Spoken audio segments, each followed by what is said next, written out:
കർഷകർ ജയിക്കണം, രാജ്യം യുദ്ധമുഖത്താണ്. കർഷകരാണ് ഇക്കുറി എതിർപക്ഷത്ത്. വിവിധ ആവശ്യങ്ങൾ ഉന്നയിച്ച് രാജ്യ തലസ്ഥാനത്തേക്ക് പ്രകടനമായി നീങ്ങിയ ആയിരക്കണക്കിന് കർഷകരെ ഹരിയാന അതിർത്തിയിൽ ശത്രുരാജ്യ പ്രതിരോധ സമാനം തടഞ്ഞ് തല്ലിയൊതുക്കുമ്പോൾ അന്നമൂട്ടുന്നവർ ക്രിമിനലുകളല്ലെന്ന വസ്തുതയെങ്കിലും കേന്ദ്ര സർക്കാർ ഓർമ്മിക്കണം. കണ്ണീർ വാതക ഷെല്ലുകളും റബ്ബർ ബുള്ളറ്റുകളും ചിതറി നിറഞ്ഞ യുദ്ധസമാന സാഹചര്യമാണ് സംസ്ഥാന അതിർത്തിയിലേത്. സർക്കാരിനെ ഈ സത്യം സവിശേഷമായി ഓർമ്മിപ്പിച്ചത് ഈയിടെ ഭാരതരത്നം നൽകി ആദരിച്ച ലോകവിഖ്യാത കാർഷിക ശാസ്ത്രജ്ഞൻ സ്വാമിനാഥന്റെ മകളും പ്രശസ്ത സാമ്പത്തിക വിദഗ്ധയുമായ മധുര സ്വാമിനാഥനാണ്.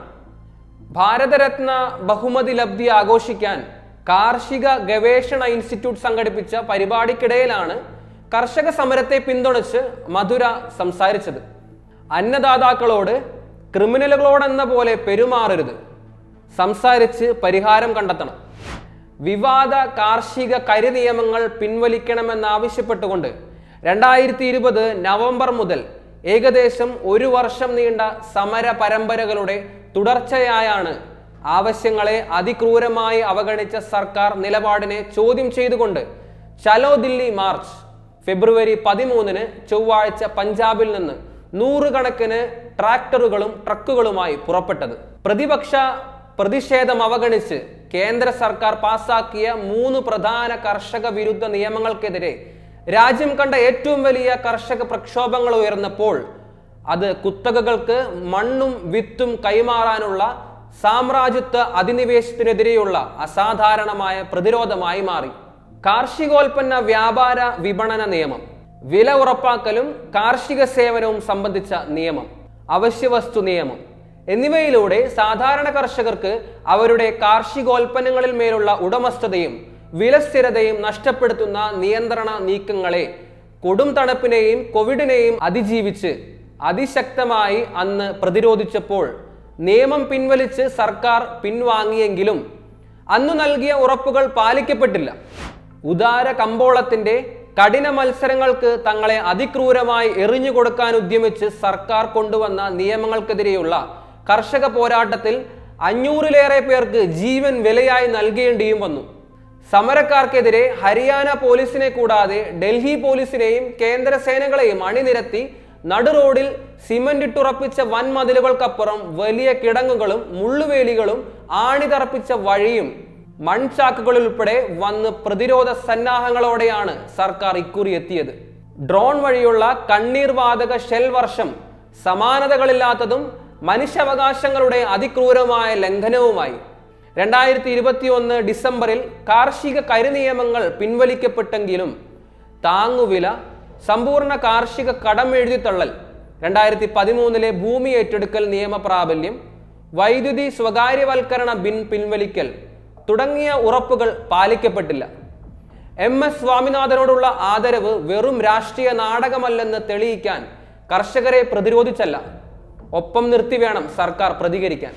എങ്ങും എത്താതെ അവസാനിച്ച വിവിധ തല ചർച്ചകൾക്ക് തുടർച്ചയുണ്ടാകണം. എതിരാളികളായല്ല, സഹജീവികളായി കണ്ട് സർക്കാർ ഇനിയും സംസാരിക്കണം.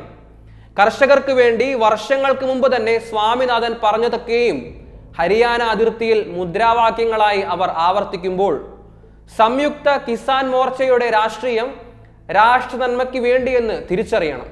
പ്രൊപ്പഗാൻഡ രാഷ്ട്രീയത്തിന്റെ പൊള്ളത്തരത്തെ മോദി ഗ്യാരണ്ടിയിലൂടെ പൊലിപ്പിച്ചെടുത്ത് അടുത്ത പൊതു തെരഞ്ഞെടുപ്പൊരുക്കത്തിലേക്ക് രാജ്യത്തെ കേന്ദ്ര സർക്കാർ നയിക്കുമ്പോൾ രാഷ്ട്രം സമാനതകളില്ലാത്ത സാമ്പത്തിക പ്രതിസന്ധിയിലാണെന്നാണ് പ്രശസ്ത സാമ്പത്തിക ശാസ്ത്രജ്ഞനായ പരകാല പ്രഭാകരെ പോലുള്ളവർ അഭിപ്രായപ്പെടുന്നത്. ദേശീയ കടബാധ്യത 1947 മുതൽ 2014 വരെ 50 ലക്ഷം കോടി മാത്രമായിരുന്നുവെങ്കിൽ 2014 ശേഷം അത് 180 ലക്ഷം കോടിയിലധികമായി വർദ്ധിച്ചിരിക്കുന്നു. രാജ്യത്തെ 53% വരുന്ന യുവാക്കളിൽ 24% തൊഴിൽ രഹിതരാണ്.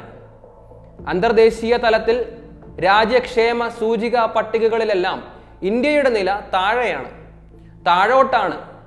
82 കോടി ജനങ്ങൾക്ക് സൗജന്യ റേഷൻ അനുവദിക്കണമെന്ന മോദി ഗ്യാരണ്ടി അത്രയും പേർ പട്ടിണിയിലാണെന്ന സത്യത്തെ പറയാതെ പറയുക തന്നെയാണ്. 29 രൂപയുടെ ഭാരത അരി രാഷ്ട്രീയത്തിന് കേരളത്തിൽ ഇപ്പോൾ മോദിക്ക് അവസരമൊരുക്കിയത് കണ്ണീർപ്പാടത്ത് കർഷകർ കൊണ്ട അവഗണനയുടെ വെയിലും നീതി നിഷേധത്തിന്റെ മഴയുമാണതെങ്കിലും ഓർക്കണ്ടേ. അങ്ങകലെ ഡൽഹിയിൽ മാത്രമല്ല, ഇവിടെ കേരളത്തിൽ വയനാട്ടിലെ കർഷകരും പോരാട്ടമുഖത്താണ്. വീട്ടുമുറ്റത്ത് കടുവ തിന്നുപേക്ഷിച്ച പശുവിന്റെ പാതി ഉടൽ പോലെ ജീവനും ജീവിതവും പകുതി അടർന്നു തന്നെയാണ് കർഷക ദുരിതങ്ങൾ.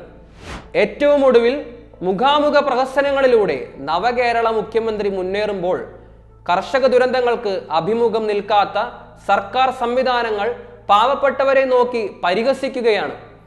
ജനകീയ പ്രക്ഷോഭങ്ങളുടെ പ്രതിരോധം തീർത്ത് മാത്രമേ കുത്തകവൽക്കരണത്തിന്റെ കുടില രാഷ്ട്രീയത്തിൽ നിന്നും രാഷ്ട്രത്തെ മോചിപ്പിച്ചെടുക്കാനാകൂ. സ്വന്തം പാർട്ടി മാത്രമെന്ന താൽക്കാലിക താൽപര്യങ്ങളിൽ തട്ടി പലതായി ചിതറി തുടക്കത്തിലെ പതറിപ്പോയ ഇന്ത്യ മുന്നണി കക്ഷികളെക്കാളും BJP തെളിക്കുന്ന വഴിയിലൂടെ മാത്രം അവർ പറയുന്നതിൻ്റെ ബാക്കി മാത്രം പറഞ്ഞും പലതും പറയാതെയും പതുങ്ങിയൊതുങ്ങുന്ന കോൺഗ്രസിനേക്കാളും കർഷക ലക്ഷ്യങ്ങൾ നയിക്കുന്ന പോരാട്ട വഴികളിലൂടെ തന്നെയാവണം പുതിയ ഇന്ത്യയുടെ പുതിയ യാത്രകൾ. നൂറ്റാണ്ടുകൾ നീണ്ട പ്രക്ഷോഭങ്ങളെ പ്രധാന പരിപാടിയാക്കി തന്നെ പുതുക്കിപ്പണിത ഭാരതത്തിൻ്റെ നേരവകാശികളാകാൻ സമരം തന്നെയാണ് മാർഗം, സമരസമല്ല. അപ്പോഴും എന്തെങ്കിലും കിട്ടി അവസാനിപ്പിക്കാതെ എല്ലാവർക്കും ഇടമുള്ള യഥാർത്ഥ വികസിത സങ്കല്പത്തെ സത്യമാക്കാനുള്ള അവസാന അവസരമായി ഈ കർഷക സമരം മാറട്ടെ.